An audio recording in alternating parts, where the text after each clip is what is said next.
it's a beautiful day. Lucky that we live Hawaii. 24/7, 365. Swimming in the ocean anytime. Take a leap, live healthy. Eat well. A, be active. P, live long every day. Aloha, and welcome to another episode of Foundations for Healthy Generations, a program produced by the Hawaii State Department of Health for and about public health issues. I'm your host, Lori Lynn Salamanca of the WIC program. Last month, we talked about emergency preparedness and how the department is preparing for possible disasters in the state. Today, we'll be talking with Mr. Peter Oshiro, head of the Department of Health's Sanitation Branch, which handles the licensing of food establishments and temporary food vendors, and Aaron Villanueva, who is an area sanitarian assigned to the Waikiki area and is also a milk specialist with the same program. Our topic today is businesses that sell prepared foods and fresh foods at roadsides. These are the food trucks and food vendors you see selling their food products in areas along roadways and streets. Now, you might have often wondered if these vendors are selling their prepared foods legally or illegally, and if the food they're selling is safe. Well, I have in the past. So here we have today Aaron and Peter. Thank you so much for being here. Oh, thank you for having us. Would love to hear a little bit more about your background. Peter, would start with you. Okay, well, I've been with the health department for a little over 20 years, and I'm a graduate of the University of Hawaii, and I'm now, like you stated, the program manager for the health department's sanitation program. And our main function of our program is to regulate the food service industry. Okay. And how long have you been, did you said? Yes, I've been with the health department for 22 years now, okay. Yes. And Aaron, how yourself? Oh, I received my degree in biology in Long Beach State and have been with the Department of Health for 6 years now. Oh, wow. Well, you've both put in, I think a good amount of years to feel like you have a good sense of our community and definitely sanitation. What have been some changes that you've seen since you started with the department? Well, I'm glad you brought up the point about food safety and whether or not you wonder whether the food that you're purchasing out there is safe. And one of the big changes over the past 20 years since I started work here was the amount of pathogens or bacteria that we used to think we never saw before 20 years ago. Things like eggs were safe to keep at room temperature back in 1988. Mm-hmm. You'd never heard of food outbreaks associated with salads, vegetables. It was always things like meat, chicken, other pork products. So that's one of the real big changes. There's a lot of emerging pathogens that are happening, and we have to be really vigilant in keeping our food supply safe. So one of the big things we do is through inspectional services, we make sure that food establishments are following our rules and regulations that will allow for food safety for the public. Okay, and this is definitely a growing concern for the department. So specifically, who are these vendors? I mentioned roadside, but I guess specifically, who might they be, and what is it that makes them illegal? Yeah, I guess the main thing that why they're illegal is they do not have permits from the health department. So the biggest fear when you don't have a permit is that you're preparing foods in a home kitchen that's uninspected. So we don't know if the household members are ill. We don't know what the conditions of the physical conditions of the household are. We don't know how clean it is. We don't know if the people that are preparing the food knows anything about food safety and whether or not they're holding and preparing foods at proper temperatures. So it's a real concern because they may be causing a lot of bacterial growth that goes unchecked because nobody's inspecting the facility. Okay. So. Aaron, did you want to add anything about? Well, these vendors are, like you mentioned, roadside vendors. They're also food trucks, temporary booths and stalls, and they sell all kinds of foods, from plate lunches to pickled mango, dried fish, poke, and the list goes on. Reason being that they are illegal, like Peter mentioned, is they need to obtain a permit. Anyone who offers food for sale, whether an individual or a firm, must obtain a permit and are subject to our regulations and inspections. Okay, and I know we have pictures right now of the different signs that are very common, or seems like very commonplace. And when I'm driving on a road, and you've got someone with a pop-up tent, and they've got the signs. Yeah, and it's amazing. Recently, if you drive around the islands, especially on the weekends, you're going to see a lot of signs, plate lunch, pasteles, all kind of different food items being advertised on the side of the road and offered for sale. So again, people have to be really careful about purchasing, and really they should not patronize any of these food establishments unless they know that they do have a valid permit with us. There's a big rise in the popularity of all these lunch wagons and food trucks, and the great majority of them do have proper permits with us. So those are the people that you want to patronize, the ones that can show you a permit, when they're asked. But right now, that's what we look for, to make sure your food is safe, that these people are doing things properly and have the necessary permits to operate. Yeah. And when food's unsafe, unfortunately, sometimes it doesn't necessarily smell bad either. So if you're walking by and something smells good, you might be tempted to, but remember that if they're not a legal vendor to... Yeah, that's a real good point. I think people seem to think that they can either smell the food or look at it and determine whether or not it's safe, but the pathogenic bacteria that really cause serious illnesses, it's odorless and tasteless, so you will not know whether or not it's in the food. So the only assurances you have to protect your health is that these facilities are at least knowledgeable in basic food safety practices and whether they're actually doing it at the facility. And that's why our staff, people like Erin, their main job is to go out in the field and provide these inspectional services to make sure people are properly preparing their food. Okay. So Erin, I guess specific concerns that the department has about the illegal vendors, can you give us a little bit more examples of those? Oh, well, if they don't have a license, they're not regulated or inspected. So where and how the food is prepared comes into question. Earlier it was mentioned maybe the foods may be prepared in a home with individuals who have a communicable disease. Also, ingredients that go into the food product may be from an unapproved source or adulterated by chemical additives or coloring that is not food grade. Also, are they practicing safe food handling practices? Do they wash their hands? Do they store food at unsafe temperatures that support growth of harmful bacteria? It's just hard to determine if the food is safe for consumption if they're not regulated. Right. And I think there's some folks who maybe prepare food at their own home for themselves, for the family's consumption, at least in the families that I've helped where I work. They don't always follow proper sanitation as well, just for preparation for their own family. And maybe there's the perception that, oh, if other people aren't doing it, then it should be okay. But it really is a huge issue when people are preparing for consumption of, customers for retail, And I guess some of the main things that we look for when we do inspections, the violations that cause the most problems or the ones that are directly lead to foodborne illnesses is personal hygiene. That's number one. So failure to wash hands, or if the person is ill at the time they're preparing the food. So even for our own families, if you prepare food for others, the most important thing is to make sure that you are well, the person that is preparing the food is healthy, and that they make sure that they wash their hands prior to preparation of food, and especially between handling raw food items and ready-to-food items, so they don't cross-contaminate. So again, through our inspections of food facilities, these are the things that we key on when we're in the restaurants. And illegal food vendors typically have no food safety knowledge, so they're not purposely trying to make people ill. It's just the lack of food safety knowledge that's going to be the main problem, where they really don't realize what they're doing and whether what they're doing is safe or not. And the other things, again, other than the hand washing, like Erin had mentioned, is unapproved source. We don't know where they're buying these foods from, how they're obtaining it. They may be growing it in their backyard and fertilizing it with all kind of chemicals that we don't know about. So that's real important as far as the source of the food, where it's coming from.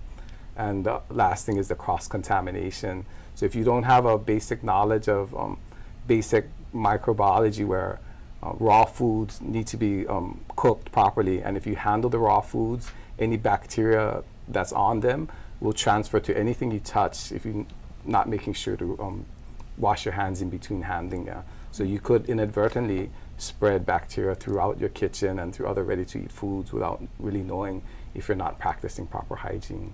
Yeah. Well, just besides the fact that this is a serious issue in keeping people well and healthy, are there more food vendors that are illegal? I mean, is the number of food vendors who are practicing illegally growing in our community? Well, again, what happened is due to budget restrictions, everybody knows the state's budget woes, especially over the last 8 years.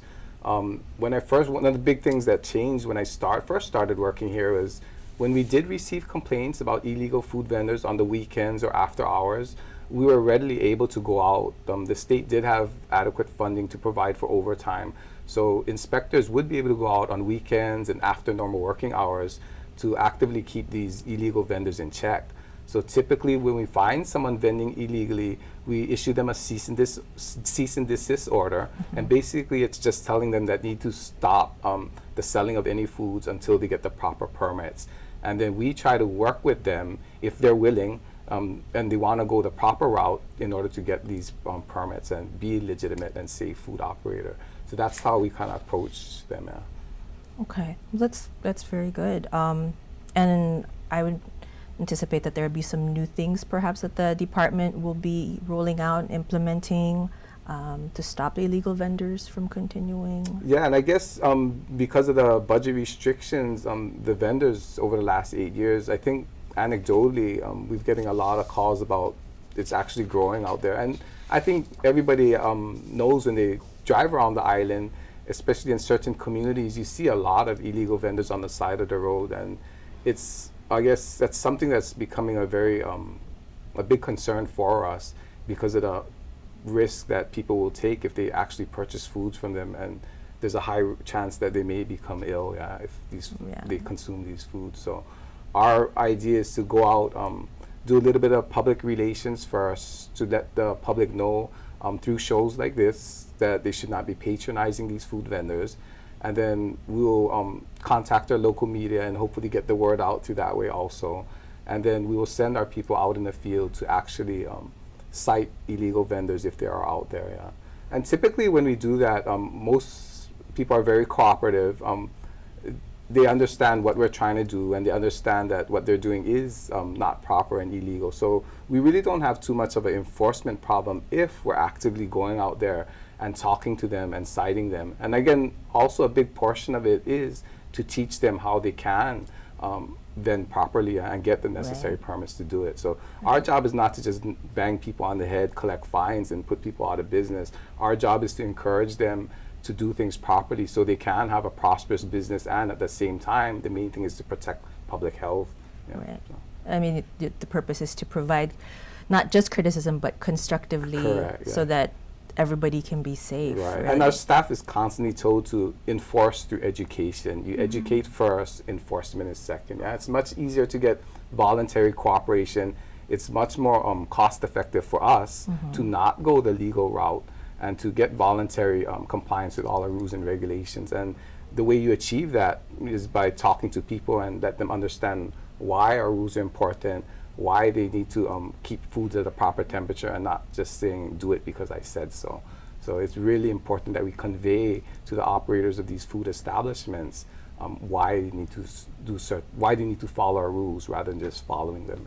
Right, and I think you definitely would get better buy-in from the community, from these illegal food vendors, because then they understand why. And also, if one of their customers happen to get sick from the food that they've prepared, that's poor. That would be bad word of mouth for them. Yeah. And so, getting them to create food that is tasty and safe and prepared in a safe way, I think it's a win-win situation, definitely. What can the public do if they happen to see these vendors on the roadside? Well, we encourage the public to report any roadside vendors or food establishments that don't appear to have a permit. They can contact the Sanitation and Food and Drug Program at 586-8000 with the location, the time the vendor was seen, and also the type of food that they were selling. Should they get sick from possibly consuming these foods from the illegal vendors, they can also contact our disease investigation branch at 586-4586. Okay, that's very important. I think some folks don't even realize that. I think they've had some kind of food toxicity or food poisoning. In your experience, what have you heard or seen from previous years of people getting sick? Have there been any large quantities of people getting ill from something? Yeah, well, actually, on an annual basis, we do have sporadic, what they call outbreaks, when numerous people get ill off of the same food.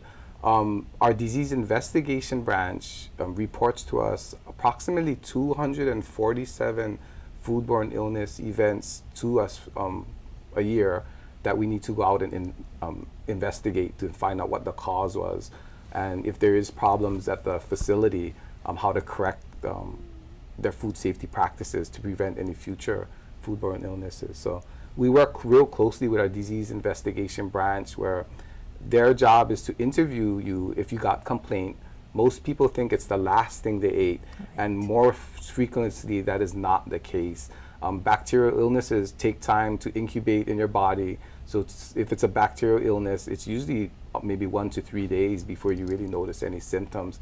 So typically it's not the last meal that you ate. So our disease investigation branch, the epidemiologists there are very good at interviewing, and through their interview process, they can narrow down or come up with an idea of how you got ill. And then if they feel it was from a food facility that we regulate, then the complaint is forwarded to us, and then we conduct the foodborne illness investigation. Okay. Yeah. What are some of the symptoms that you've seen people report or heard people report, I guess? Well, I guess the basic things on any foodborne illness is it's going to be stomach cramps, diarrhea, vomiting. If it's some kind of a bacterial illness, fevers usually take time to develop, so you'll see that typically later on. And basic gastrointestinal disturbances, cramps and the like. So those are things to watch out for. And so if those things are not enough to... Right. And the main thing is never try and self-diagnose your illness. Yeah. If you think you're ill, by all means, you need to contact your personal physician. And if you do not have one, you need to go seek help at the emergency room if you feel like you're getting really ill. Right. So never try to self-diagnose yourself. So see your physician, very important. Okay. Well, this is all, I don't think I've ever patronized any of the illegal vendors, but it does look like, wow, it's this much only for this huge plate. That sounds like a great deal, but it's important to know that the cost of your health issues, having maybe getting those symptoms, is not necessarily worth it. Right, and the main thing, if you're, I guess, middle-aged and you're healthy, a lot of times you can easily fight off these foodborne illnesses with almost no effects at all. Maybe you might have a little diarrhea, a little upset stomach, but it's our keiki, the kupuna, the immunocompromised. For the same illness that we can fight off, it may actually put them in the hospital. And so I guess it's very, very important that people realize that your children are really vulnerable to these foodborne illnesses, and also the elderly are extremely vulnerable. And obviously, if you're immunocompromised, or you're on some kind of medication that reduces your immunity system, then you really need to be wary about who you purchase food from. Okay. Well, I really appreciate that you could join us today. And before we close, I want to ask what advice or comments you might have for our audience out there. Well, if you're preparing food for someone else, it's a good idea that you are in good health. Another is make sure that perishable foods are not kept at room temperature, and any leftovers should be stored in the refrigerator or freezer after the meal. Also, all your animal proteins such as beef, pork, poultry should be cooked thoroughly. And remember, a big thing is to wash your hands properly before handling food, and also in between handling raw foods to ready to eat or cooked foods. That's a big thing. Yeah, really. Peter, any final words? No, that's about it. Again, we want to reiterate to the public, please don't purchase food or patronize illegal vendors, because you really are putting your health at undue risk. So, and contact us if you see them. And again, if you're ill, make sure to call our disease investigation branch and let them know, and that we can investigate to see whether or not there's real problems out there with people causing foodborne illnesses. Yeah. Again, thank you so much. And to our audience, thank you for joining us again today for another episode of Foundations for Healthy Generations. We hope that you'll be able to join us for our next episode. Until we meet again, ahui ho. Oh, thank you. Gotta get up. It's a beautiful day. Lucky that we live Hawaii. 24/7, 365. Swimming in the ocean anytime.